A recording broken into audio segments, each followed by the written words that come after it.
पिछले 2 एपिसोड्स में हमने बहुत ही महत्वपूर्ण विषयों पर बात की। यह तर्क और विश्वास के बारे में है।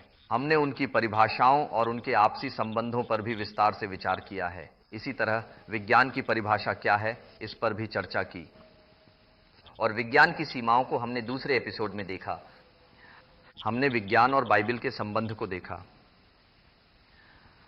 हमने यह भी देखा कि विज्ञान और बाइबल 2 भिन्न विषयों की गहराई से पड़ताल करते हैं और यह दोनों आपस में किसी भी प्रकार से एक दूसरे के विरोधी नहीं हैं। एक और महत्वपूर्ण बात, सारा सत्य परमेश्वर का सत्य है, इस पर भी हमने चर्चा की। आज के एपिसोड में हम एक और दिलचस्प विषय देखेंगे, वैज्ञानिक और बाइबल। क्या वैज्ञानिक बाइबल मानते हैं या क्या बाइबल विज्ञान के विरुद्ध है? इस बात को जानने के लिए इस गलत धारणा का, इसकी एक मुख्य वजह के तौर पर गैलीलियो की घटना का अक्सर उल्लेख किया जाता है। उस समय की दुनिया में जब यह माना जाता था कि सभी ग्रह पृथ्वी के चारों ओर घूमते हैं, उन दिनों जब गैलीलियो ने कहा कि ग्रह पृथ्वी के चारों ओर नहीं घूमते बल्कि पृथ्वी भी सूर्य के चारों ओर चक्कर लगाती है, उसकी परिक्रमा करती है, तब उस सत्य पर विश्वास करना बहुत मुश्किल था। उस वैज्ञानिक खोज को, उस वैज्ञानिक तथ्य पर विश्वास करना मुश्किल था। चर्च ने गैलीलियो का विरोध किया और उन्हें जेल में डाल दिया। इस पृष्ठभूमि में अब आगे क्या होगा? कहा जाता है कि चर्च विज्ञान के विरुद्ध है। कहा जाता है कि चर्च वैज्ञानिकों के भी विरुद्ध है। यह एक ऐसी आम धारणा है जो कई लोगों के मन में है। इन्हीं तथ्यों की पड़ताल करने और उन पर प्रकाश डालने के लिए प्रकाश जी आज हमारे बीच उपस्थित हैं। स्वागत है सर।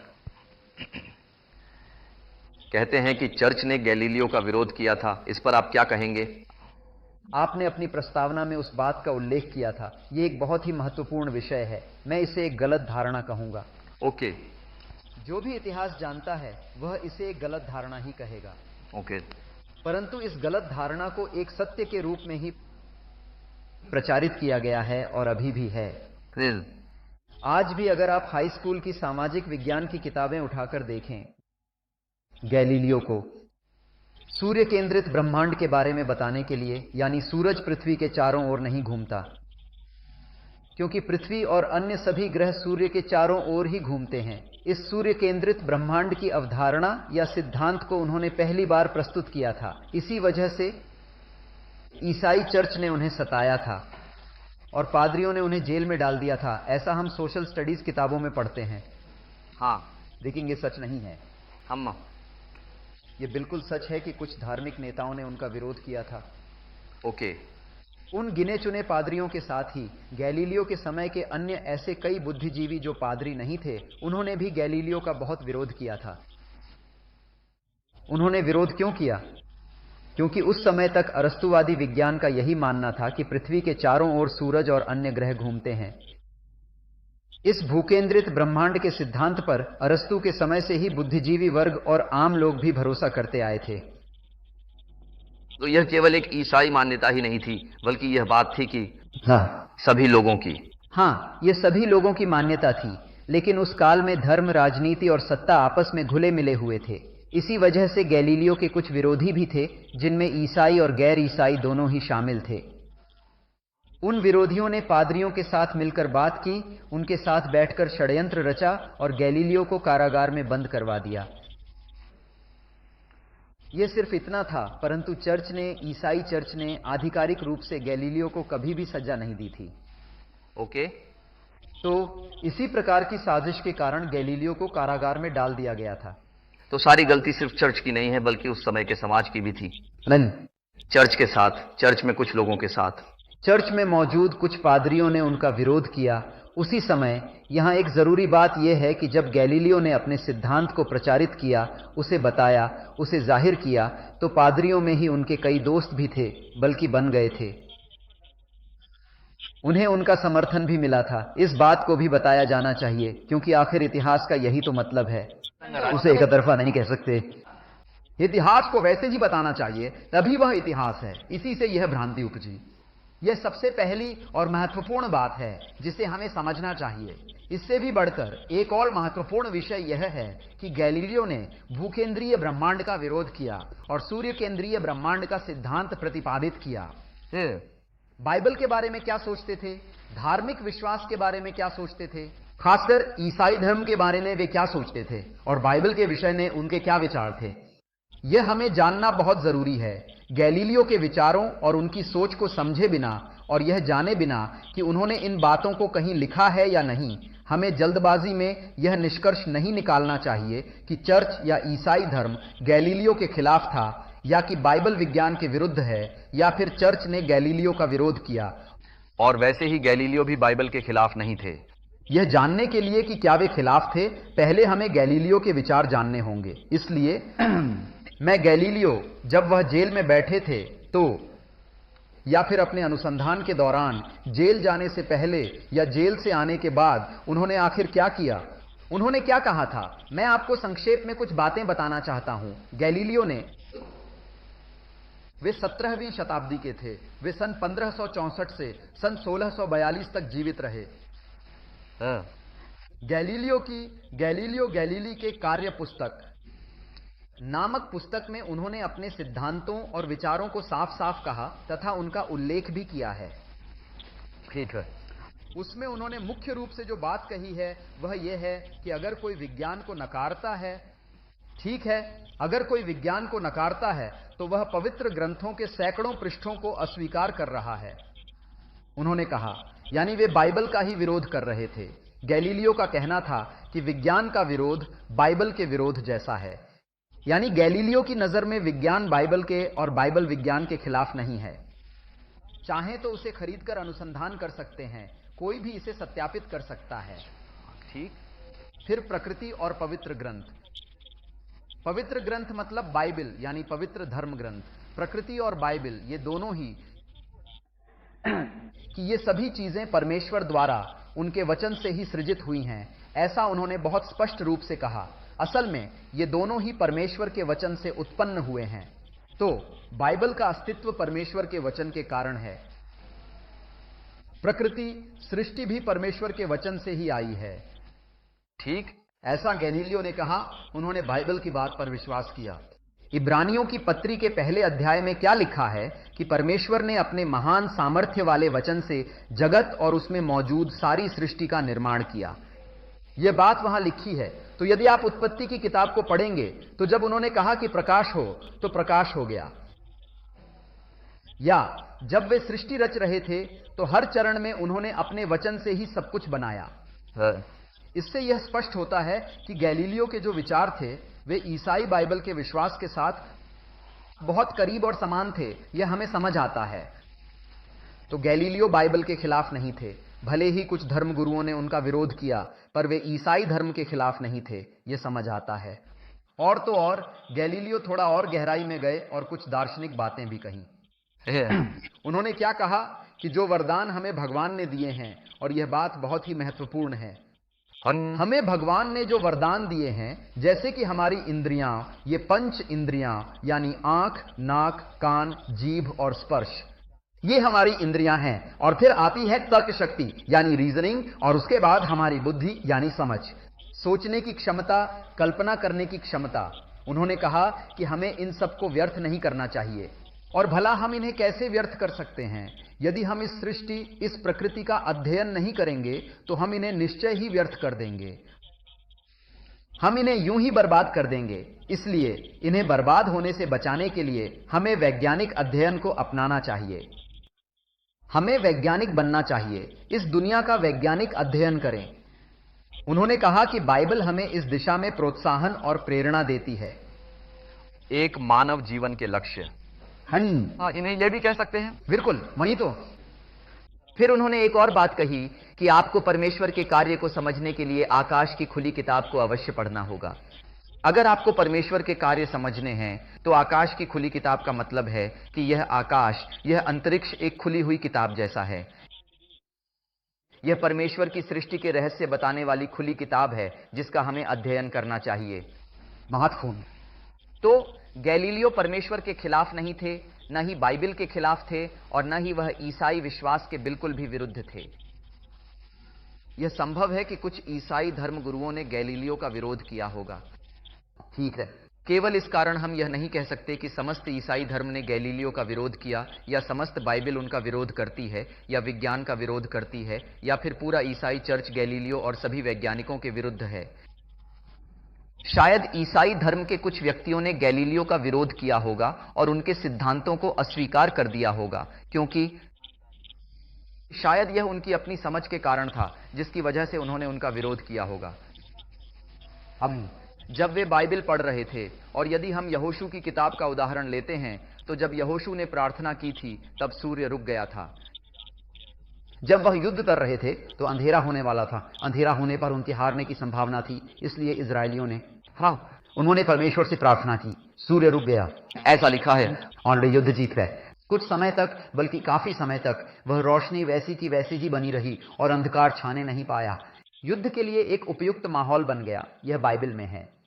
इसी तरह धर्म ग्रंथ के कुछ हिस्सों को देखें तो जब सूर्य अस्त हुआ, जब सूर्योदय हुआ, जब हम इन सब बातों को देखते हैं, तो फिर उस समय उत्पत्ति में लिखा है सांझ हुई और भोर हुई, एक दिन हो गया। इन सब के आधार पर हम शायद उनका विश्वास इसी पर आधारित था कि बाकी सब कुछ, बाकी सारे ग्रह पृथ्वी के चारों ओर घूमते हैं, और इसी विश्वास के कारण उन्होंने गैलीलियो के बताए सिद्धांत का विरोध किया होगा। लेकिन बाइबल में ऐसी बातें क्यों लिखी गई हैं? बाइबल ने इस तरह की बातें क्यों इस्तेमाल की हैं? यह बाइबल का विरोध करने वाले लोगों द्वारा, या विशेष रूप से नास्तिकों और नास्तिकता से प्रभावित कुछ वैज्ञानिकों द्वारा उठाया गया एक महत्वपूर्ण बिंदु है, जो परमेश्वर के अस्तित्व को नकारते हैं और अक्सर इसी बात का उल्लेख करते हैं। यहोशू के समय में फिर प्रार्थना करने पर सूर्य कैसे रुक गया, इस बात को लेकर पुस्तक बाइबल भागवतम में भी एक नास्तिक ने इसी बात का जिक्र किया है, और तो और हमारे अपने राज्य में भी। हाँ, वो बहुत मशहूर किताब है, बाइबल के खिलाफ लिखी बाइबल भागवतम। और इसी तरह हाल ही के समय तक राज्य तर्कवादी संघ के अध्यक्ष रहे श्री पेदनेती सुब्बा राजू ने भी बाइबल की आलोचना करते हुए अपनी 4 पुस्तकों में इस विषय का उल्लेख किया है। इसी तरह कई नास्तिकों ने इस विषय का जिक्र किया है, लेकिन यहां उन्हें एक बात समझने की जरूरत है। वे भाषा विज्ञान के कुछ बुनियादी सिद्धांतों को समझे बिना ही बात कर रहे हैं, जो एक न्यूनतम आवश्यकता है। भाषा विज्ञान में, यानी जब हम संवाद करते हैं, तब हम कुछ सिद्धांतों का पालन करते हैं। यह सिर्फ बाइबल में ही नहीं, किसी भी ग्रंथ में, आधुनिक किताबों में भी और आधुनिक संवाद में भी हम इसका पालन करते हैं। उदाहरण के लिए, आज विज्ञान ने बहुत तरक्की कर ली है, बहुत विकास कर लिया है, तकनीकी ज्ञान भी बहुत विकसित हो गया है। आजकल भी यदि आप साक्षी या द हिंदू जैसे दैनिक समाचार पत्र पढ़ते हैं, तो सुबह उठने पर आपको उनमें सूर्योदय और सूर्यास्त, यानी सनराइज और सनसेट का समय अंकित मिलता है। चलिए हम मान लेते हैं कि बाइबल, जैसा कि वे मानते हैं, कोई प्राचीन कथा है या कोई मनगढ़ंत कहानी है, या फिर यह एक ऐसी किताब है जो आधुनिक विज्ञान के विकसित होने से पहले सीधे साधे लोगों को भ्रमित करने के उद्देश्य से लिखी गई थी। तो बाइबल में ऐसा लिखा है, तो इसका एक मतलब है। पर ये लोग भी सूर्योदय और सूर्यास्त क्यों लिख रहे हैं?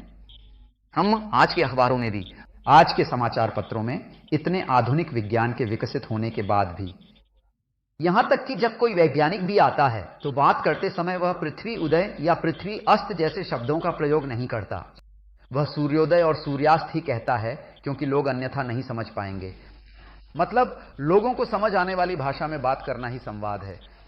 इसे घटनात्मक भाषा कहते हैं। इसका अर्थ है कि कोई घटना, कोई प्रक्रिया कैसे होती है, आंखों को कैसे दिखती है, जैसा आंखों को दिखाई देता है, ठीक वैसा ही आंखों के सामने स्पष्ट रूप से चित्रण करना।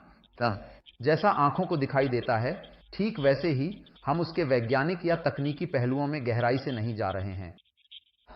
हम आम लोगों को समझाने के लिए जैसा हमें दिख रहा है हूबहू वैसा। तो पृथ्वी पर खड़े एक इंसान को सूरज उगता दिखता है और पश्चिम में सूरज डूबता हुआ दिखाई देता है, इसलिए हम इस बात को उसी तरह से लिखते हैं। हम वही बात लिखते हैं। पृथ्वी घूमती है, लेकिन पृथ्वी घूमती है पर भाषा ना बदली। पृथ्वी सूर्य के चारों ओर घूमती है, अपनी धुरी पर भी सूरज अचल है। गैलीलियो ने कहा कि पृथ्वी सूर्य के चारों ओर घूमती है, फिर कोपरनिकस ने भी यही कहा, और खगोल विज्ञान में बहुत सारे शोध और अध्ययन हुए। हबल टेलीस्कोप की खोज के बाद हमने और भी कुछ बातें जानी। आज हमारे पास बहुत ज्यादा ज्ञान है, फिर भी हम क्या इस्तेमाल करते हैं? हम सूर्यास्त सूर्योदय ही कहते हैं। इसलिए बाइबल गलत नहीं है। बाइबल में आम आदमी को समझाने के लिए घटनात्मक भाषा का इस्तेमाल किया गया है, जो जैसा दिखता है वैसा ही बताया गया है। सिर्फ इस बात को पकड़कर बाइबल को विज्ञान विरोधी कहना, तो क्या साक्षी में लिखी बातें, ईनाडू में लिखी बातें या द हिंदू में लिखी बातें और आज हम जो भी बातें कर रहे हैं, क्या वे सब अवैज्ञानिक हो जाएंगी अगर हम उस हिसाब से देखें? तो इसलिए इसे अवैज्ञानिक नहीं कहा जा सकता। तो कुछ और वैज्ञानिकों के अनुसार उनकी मान्यताएं क्या थीं? वे बाइबल के सत्य को कैसे देखते थे? क्या वे बाइबल मानते थे या नहीं? क्या आप इन विषयों पर कुछ और जानकारी दे सकते हैं? जरूर जी, निश्चित रूप से। दरअसल जब बाइबल लिखी गई थी, यानी जब मूसा ने उत्पत्ति की किताब लिखी थी, वह ईसा से लगभग 1500 साल पहले की बात है। हाँ, लगभग उसी समय जब एक तरफ मूसा की 5 पुस्तकें यानी पेंटाट्यूक लिखी जा रही थीं, तो दूसरी तरफ वेद भी लिखे जा रहे थे। आज इतिहासकार भी मानते हैं कि दोनों लगभग एक ही समय में लिखे गए थे। अय्यूब की किताब उससे भी थोड़ी प्राचीन है। खैर, जो भी हो, बाइबल के पूरा होने तक, मतलब मसीह पूर्व में पुराना नियम लिखा गया था और मसीह युग में नया नियम लिखा गया था। ईसा की पहली सदी के अंत तक बाइबल में मौजूद 66 पुस्तकों की रचना को पूरा कर लिया गया था। उस समय तक, यानी ईसा की पहली शताब्दी तक, आधुनिक विज्ञान अभी तक पूरी तरह से विकसित नहीं हो पाया था। इसका जन्म गैलीलियो, फ्रांसिस बेकन और कोपरनिकस जैसे लोगों के साथ हुआ। कहने का मतलब है कि लगभग 15वीं-16वीं शताब्दी में आधुनिक विज्ञान यानी मॉडर्न साइंस की नींव रखी गई थी। बहुत से लोग सोचते हैं कि आधुनिक विज्ञान के जन्म से पहले लिखी गई बाइबल पर अब भरोसा नहीं किया जा सकता। वे कहते हैं, ओके, ये एक सही तर्क नहीं है। मतलब कोई बात बहुत पहले कही गई थी, इसलिए वह गलत है और नई बात सही है। सभी नई बातें सही नहीं और पुरानी गलत नहीं। कुछ लोग कैसे तर्क देते हैं? हमारी किताबें, हमारे धर्मग्रंथ बहुत पुराने हैं, इसलिए वे सही हैं। आपकी किताबें थोड़ी देर से आईं, इसलिए वे गलत हैं। कुछ लोग इसके बिल्कुल विपरीत तर्क देते हैं। हम केवल इस कालखंड के आधार पर सत्य और असत्य का निर्धारण नहीं कर सकते हैं। इसे असल में कालानुक्रमिक अभिमान कहते हैं। अगर हम तर्कशास्त्र में जाएं, तो तर्कशास्त्र इसे स्वीकार नहीं करता। यह कहता है कि आप समय के आधार पर सत्य और असत्य का निर्धारण नहीं कर सकते। तो यहां हमें यह समझने की जरूरत है कि बाइबल चाहे जब भी लिखी गई हो, हम यह देख रहे हैं कि आधुनिक विज्ञान ने आज जो बातें सिद्ध की हैं, बाइबल उनके प्रतिकूल है या नहीं। इस सिलसिले में जब हम देखते हैं तो एक दिलचस्प बात यह है कि बाइबल की विचारधारा आधुनिक विज्ञान के विचारों से कहीं ज्यादा आगे थी। बाइबल का दर्शन या उसका धर्मशास्त्र यानी उसकी थियोलॉजी आगे थी। बाइबल की इस सोच ने ही 20वीं सदी में या उससे पहले 15वीं-16वीं सदी में जन्मे आधुनिक विज्ञान की नींव रखी। यह एक आश्चर्यजनक ऐतिहासिक तथ्य है जिसने आधुनिक विज्ञान के लिए आधारशिला रखी। यह एक ऐसा ऐतिहासिक तथ्य है जो आश्चर्यजनक भी है। यह एक सच है। असल में एक ऐसी बात है जो आज हमारे बहुत से छात्रों को, विज्ञान पढ़ाने वाले कई शिक्षकों को और बहुत से पढ़े लिखे लोगों को भी नहीं पता है। वो यह कि आधुनिक विज्ञान की नींव फ्रांसिस बेकन ने रखी थी। फ्रांसिस बेकन का जन्म 1561 में हुआ था और उनकी मृत्यु 1626 में हुई। यानी वह 16वीं और 17वीं शताब्दी के बीच के समय में जिए। वह उन शताब्दियों के बीच में जिए। फ्रांसिस बेकन को क्या कहा गया? उन्हें आधुनिक विज्ञान के जनक कहा गया। यानी उन्हें आधुनिक विज्ञान के जनक के रूप में जाना जाता था। ऐसा इसलिए था क्योंकि तब तक अरिस्टोटेलियन विज्ञान में सिर्फ अवधारणाओं के जरिए, यानी कि अपनी कल्पना के बल पर ही वे दुनिया को समझने का प्रयास कर रहे थे। उन्होंने इसकी व्यावहारिक पढ़ाई नहीं की थी और न ही इस पर कोई प्रयोग किए थे। अरस्तु विज्ञान में प्रयोगों के लिए कोई जगह नहीं थी और इस तरह प्रयोगों का अवसर समाप्त हो गया। ठीक है, लेकिन अरस्तु की आगमनात्मक विधि का मतलब था ज्ञात सत्य को देखकर अज्ञात सत्य को जानना। उदाहरण के लिए अरस्तु की एक प्रसिद्ध कहानी जो हम सभी जानते हैं वह यह है कि जब अरस्तु समुद्र के तट पर खड़े थे तो उन्हें सबसे पहले समुद्र में धुआं दिखाई दिया। फिर धुएं की चिमनी दिखी। और फिर जहाज दिखा। तो जब अरस्तु ने सोचा कि यह ऐसा क्यों दिखाई दिया, तो उन्हें यह समझ में आया कि पृथ्वी सपाट नहीं है बल्कि पृथ्वी गोल है। इस घटना के बाद वह इस नतीजे पर पहुंचे कि पृथ्वी सपाट नहीं बल्कि गोल है। मतलब उन्होंने यह देखने के लिए किसी हेलीकॉप्टर, हवाई जहाज या उपग्रह में जाकर नहीं देखा कि पृथ्वी गोल है, लेकिन इस घटना को देखकर उन्हें झांत हुआ कि पृथ्वी सपाट नहीं बल्कि गोल है। इस तरह वे एक पहले अज्ञात सत्य को समझ पाए, यानी ज्ञात सत्य से अज्ञात सत्य जानने की यह आगमनात्मक विधि अरस्तु के समय से ही है। परंतु यह फ्रांसिस बेकन ही थे जिन्होंने इसे सबसे पहले प्रयोगों और विज्ञान के क्षेत्रों में लागू किया, और उन्होंने बताया कि हम व्यावहारिक वैज्ञानिक अध्ययन भी कर सकते हैं। तो इस फ्रांसिस बेकन के बाइबल के प्रति क्या विचार और धारणाएं थीं, यह हमें जानना है। उन्होंने अपनी पुस्तक the new organon and related writings में, जिसे उन्होंने 1620 में प्रकाशित किया था, उसमें क्या कहा था। उत्पत्ति अध्याय 1 के 28वें पद में परमेश्वर ने मानव को अपने स्वरूप में सृजित कर उसे संपूर्ण सृष्टि पर अधिकार प्रदान किया, और उसने कहा, तुम फलवान हो और बढ़ो और पृथ्वी को भर दो और उसे अपने अधिकार में कर लो। यह वचन मेरे लिए प्रेरणा है। उन्होंने कहा, यह वचन मेरी प्रेरणा है। वह कहते हैं कि यदि पृथ्वी को अपने वश में करना है या इस सृष्टि को अपने अधीन करना है, तो उसे इसमें मौजूद वैज्ञानिक नियम, प्राकृतिक नियम और प्रकृति के नियमों को जानना होगा। अगर कोई पर्यवेक्षक पूर्ण चित्त शुद्धि के साथ प्रकृति और सृष्टि का निरीक्षण करे, तो उसे उसमें वह ऐसे निश्चित नियमों और कानूनों का पता लगाता है जो स्थिर और अटल हैं, कभी बदलते नहीं हैं। फ्रांसिस बेकन का कहना है कि इन्हीं नियमों के माध्यम से मनुष्य प्रकृति को अपने नियंत्रण में ले सकता है और उत्पत्ति में परमेश्वर द्वारा दी गई आज्ञा का पालन कर सकता है। ये तो बहुत ही बढ़िया समझ है।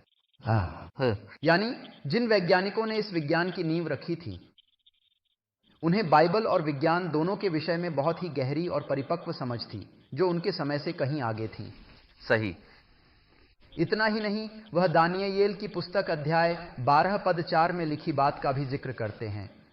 दानियेल की पुस्तक में परमेश्वर ने अपने लोगों को बताया कि एक ऐसा समय आएगा जब मनुष्य इधर उधर घूमेगा और ज्ञान बहुत बढ़ जाएगा। इस तरह से ज्ञान बहुत तेजी से बढ़ेगा। फ्रांसिस बेकन का कहना है कि यह वैज्ञानिक अभियान उस भविष्यवाणी की पूर्ति का ही एक रूप है। ओके। देखा आपने, वह बाइबल और विज्ञान में कितना अविनाशी संबंध देखते थे।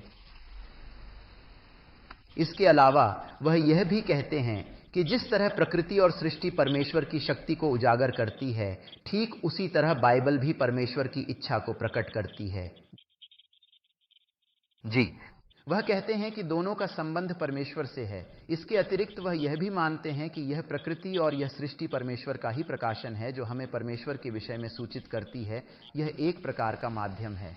ओके। इसलिए आधुनिक विज्ञान की नींव रखने वाले फ्रांसिस बेकन भी बाइबल के विरोधी नहीं थे, बल्कि वह बाइबल में विश्वास रखने वाले व्यक्ति थे। इतना ही नहीं, वह यह भी कहते हैं कि बाइबल के विचार में ही विज्ञान की नींव रखने के लिए उन्हें प्रेरणा और जीवनदायिनी शक्ति प्रदान की है।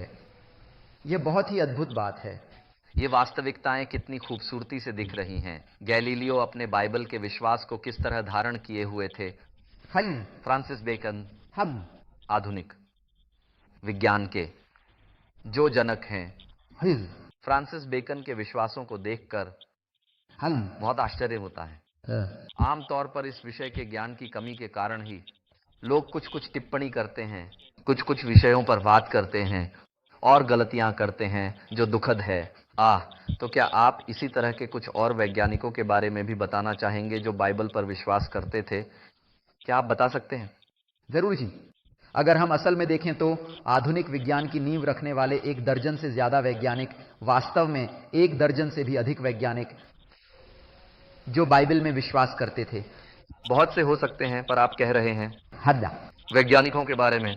नींव रखने वाले वैज्ञानिक बहुत और भी वैज्ञानिक हैं, बहुत से वैज्ञानिक जिन्होंने नींव रखी है। मैं उन्हें नींव रखने वाला वैज्ञानिक क्यों कह रहा हूं? क्योंकि अगर हम उनके खोजे गए नियमों और सिद्धांतों को अस्वीकार कर दें, तो आज का विज्ञान पूरी तरह से ढह जाएगा। आज का आधुनिक विज्ञान उसी पर टिका हुआ है। वे वैज्ञानिक जो 1 दर्जन से भी अधिक थे, या तो सृष्टिकर्ता में विश्वास रखते थे या बाइबल पर भरोसा करते थे। मैं आपको वो दिलचस्प सूची देना चाहता हूं। पढ़िए। केपलर, यह भी 16वीं 17वीं शताब्दी से संबंधित व्यक्ति थे। वे केपलर के नियम पढ़ते हैं। नियमों के बारे में पढ़ते हैं। इन्होंने खगोलीय यांत्रिकी और भौतिक खगोल विज्ञान जैसे विषयों की नींव रखी थी। फिर हैं ब्लेज पास्कल, ये भी 17वीं शताब्दी से संबंधित थे। इन्होंने द्रवस्थैतिकी और कैलकुलेटर के क्षेत्र में काम किया है। इसके अलावा हम इनके आविष्कार किए हुए बैरोमीटर को भी देखते हैं।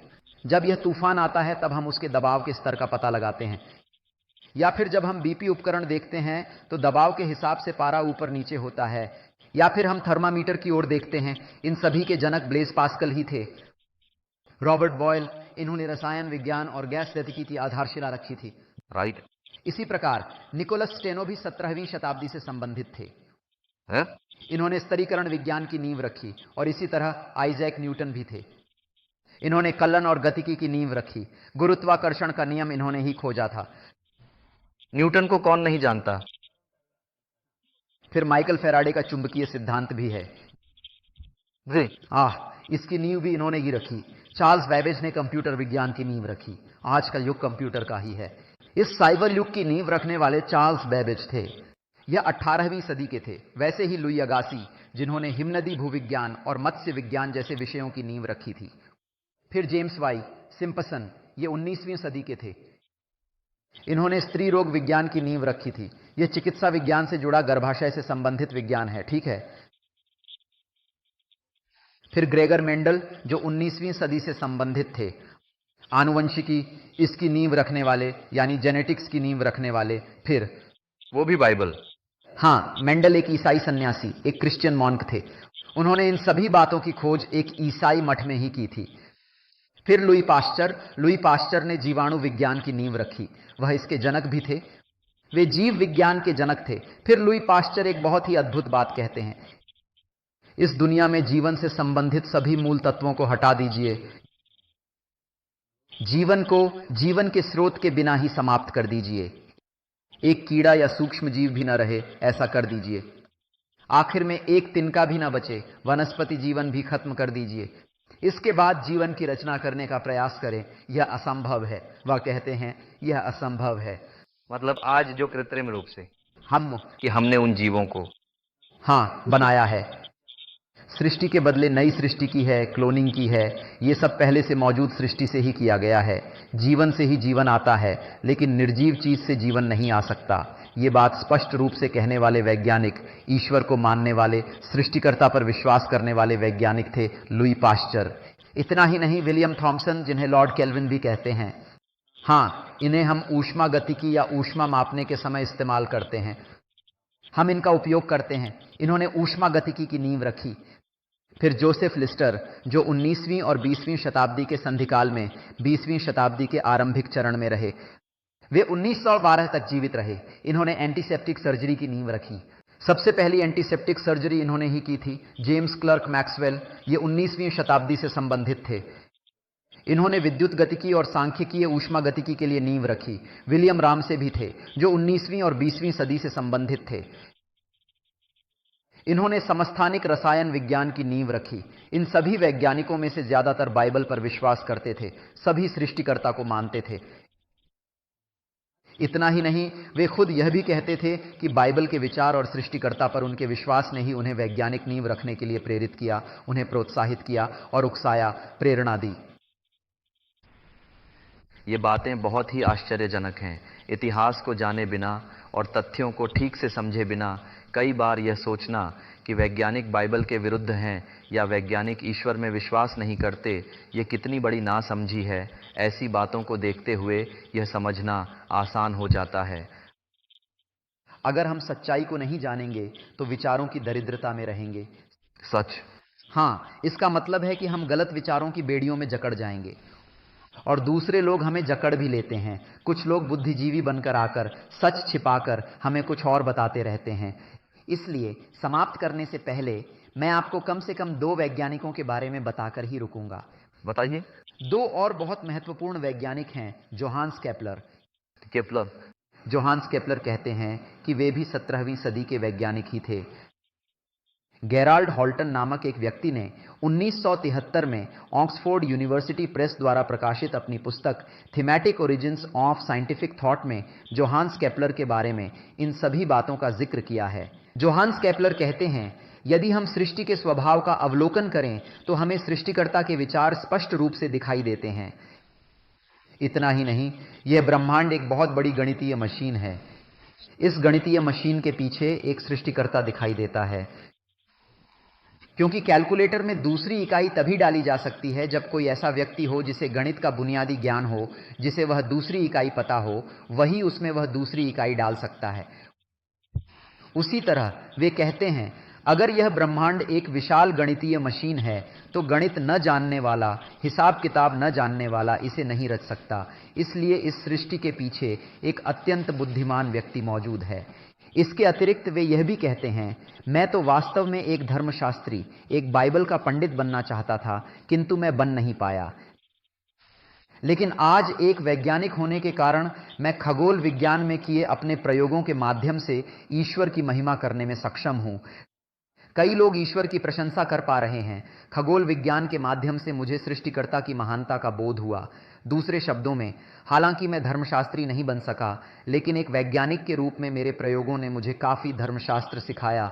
इस तरह जोहान्स केपलर ने बिना सीधे कहे ही यह जता दिया कि बाइबल विज्ञान के विपरीत नहीं है। यह तो बहुत ही आश्चर्य की बात है। यह देखकर सचमुच बहुत आश्चर्य होता है कि विज्ञान ने ईश्वर के साथ उनकी इस अद्भुत निकटता को स्थापित करने में किस प्रकार सहायता की। हाँ, अंत में हमारे पास आइजैक न्यूटन बचे हैं, जिन्हें, जैसा आपने कहा, कोई नहीं जानता। व्यक्ति नहीं होगा, वे एक प्रसिद्ध वैज्ञानिक हैं। आइजैक न्यूटन 18वीं सदी के थे। आइजैक न्यूटन ने एक किताब लिखी थी। उन्होंने mathematical principles of natural philosophy नामक प्रसिद्ध पुस्तक लिखी थी। अपनी उस प्रसिद्ध किताब में वे कहते हैं, सूर्य, चंद्रमा, ग्रह, धूमकेतु जैसे ये सभी खगोलीय पिंड और इस पूरे ब्रह्मांड की सभी ज्योतियां केवल वे जोर देकर कहते हैं, केवल ईश्वर की इच्छा से ही उत्पन्न हुई है। वे कहते हैं कि ये सब एक सर्वज्ञानी और सर्वशक्तिमान ईश्वर की सोच से ही उत्पन्न हुई हैं। देखा आपने, इतना ही नहीं, वे यह भी कहते हैं, जब हम इस दुनिया और ब्रह्मांड का अध्ययन करते हैं तो हमें बहुत स्पष्ट रूप से एक व्यवस्था, एक क्रम, एक संरचनात्मक क्रम दिखाई देता है, और वो बस एक डिजाइनर, ईश्वर, सृष्टिकर्ता से आता है, ऐसा वो कहते हैं। इतना ही नहीं, वो उस किताब में उस सृष्टिकर्ता के गुणों के बारे में भी बात करते हैं। वह कहते हैं, वह सृष्टिकर्ता कैसा होना चाहिए? वह अनंत, परम ज्ञानी, सर्वज्ञानी और सर्वशक्तिमान होने के साथ साथ नैतिक रूप से पूर्ण, अच्छाई का मूल स्रोत, कभी गलती न करने वाला और पाप रहित होना चाहिए, ऐसा आइजैक न्यूटन कहते हैं। ये तो बहुत ही हैरान करने वाली बात है। मतलब उन्होंने गुरुत्वाकर्षण का नियम और तरह तरह के सिद्धांत बताए, एक वैज्ञानिक होकर भी। ईश्वर के गुणों यानी उनके नैतिक मूल्यों, उनकी शक्ति और उनकी बुद्धिमत्ता से जुड़ी बातों पर इतनी स्पष्टता से बात करना, यह सब अत्यंत आश्चर्यजनक है, बहुत चौंकाने वाला है। इससे तो ऐसा लगता है कि एक वैज्ञानिक ने धर्मशास्त्र में भी योगदान दिया है। जी हाँ, लेकिन खत्म करने से पहले मैं आपको आइजैक न्यूटन के जीवन की एक घटना सुनाना चाहता हूँ। उनका एक बहुत करीबी दोस्त था। वह दोस्त हमेशा यह दलील देता था कि ईश्वर का कोई अस्तित्व नहीं है। आइजैक न्यूटन ईश्वर में विश्वास करने वाले एक आस्तिक थे, लेकिन उनका दोस्त एक नास्तिक था। वह ईश्वर में विश्वास नहीं करता था। एक दिन हमेशा की तरह अपने दोस्त से मिलने एक सुहानी शाम को वह दोस्त आइजैक न्यूटन के घर आता है। जब वह पहुंचता है तो आइजैक न्यूटन वहां नहीं होते। घर में पूछने पर बताया जाता है वह प्रयोगशाला में है, वहीं जाइए। जब वह उनकी प्रयोगशाला में जाता है तो देखता है कि उन्होंने सौर मंडल का एक अद्भुत मॉडल बनाया है। चुंबकीय शक्ति से उन्होंने बीच में सूर्य और उसके चारों ओर ग्रहों को घूमते हुए दिखाया है, जिसमें पृथ्वी भी शामिल है। वह उस मॉडल की प्रशंसा कर रहे थे, उसका आनंद ले रहे थे और उसे ध्यान से देख रहे थे। तभी उनका दोस्त अंदर आता है। उसे देखते ही वह बहुत हैरान और खुश हो जाता है। वह नास्तिक दोस्त अनजाने में ही कह उठता है, अरे यह तो बहुत सुंदर है, इसे किसने बनाया है? तो आइजैक न्यूटन गंभीर चेहरा बनाकर कहते हैं, किसी ने नहीं बनाया। अरे ये बिना बनाए यहां कैसे आया? वह पूछता है। नहीं यार, इसे किसी ने नहीं बनाया। एक दिन जब मैं आया तो खुद ही ये प्रयोगशाला में यही था। इसे कौन लाया, किसने बनाया, मुझे समझ नहीं आ रहा। तुम्हारी लैब में कौन आएगा? तो वह कहता है, पता नहीं किसने बनाया। आइजैक न्यूटन कहते हैं, शायद ये अपने आप ही बन गया होगा। तब दोस्त कहता है ये अपने आप कैसे बन गया, बिना बनाए ऐसा डिजाइन कैसे। तब आइजैक न्यूटन कहते हैं ये क्या है। वह पूछता है ये क्या है। ये सौर मंडल का मॉडल है दोस्त, ये सिर्फ एक नमूना है। फिर जब सौर मंडल का यह मॉडल भी बिना किसी के बनाए अस्तित्व में नहीं आ सकता, तुम खुद भी तो यही कहते हो। तब इतना उत्कृष्ट डिजाइन वाला असली सौर मंडल किसी भी सृष्टिकर्ता के बिना भला अस्तित्व में कैसे आ सकता है मेरे मित्र। इस प्रकार वह अपने मित्र से प्रश्न पूछता है। तब दोस्त की आंखें खुल जाती हैं कि सच में एक सृष्टिकर्ता ईश्वर है। हम यह नहीं कह सकते कि ईश्वर नहीं है, न ही यह कि विज्ञान ईश्वर के विरुद्ध है। हम यह नहीं कह सकते कि बाइबल विज्ञान के विरुद्ध है। कई वैज्ञानिकों ने जिन्होंने विज्ञान की बुनियादें रखीं, आधुनिक विज्ञान की बुनियादें रखीं, वे बाइबल में विश्वास करते थे, सृष्टिकर्ता में मानते थे। बाइबल विज्ञान के विरुद्ध नहीं है। आज के इस एपिसोड में हम जानेंगे कि वैज्ञानिक बाइबल के विरुद्ध नहीं थे, बल्कि सच्चाई यह है कि बहुत से वैज्ञानिकों ने बाइबल में विश्वास किया था। जब हम उनके लिखे ग्रंथों में से कुछ अंश देखते हैं तो यह देखकर बहुत आश्चर्य होता है कि उन्होंने कितनी स्पष्टता से बाइबल के लेखक यानी सृष्टिकर्ता यानी ईश्वर में विश्वास किया था। यह तथ्य उनके लेखों में बहुत ही साफ साफ झलकता है। यह बहुत ही खुशी की बात है कि प्रकाश जी हमारे सामने कई दिलचस्प और महत्वपूर्ण विषयों को लेकर प्रस्तुत हुए हैं, जो कि बहुत ही प्रसन्नतापूर्ण है।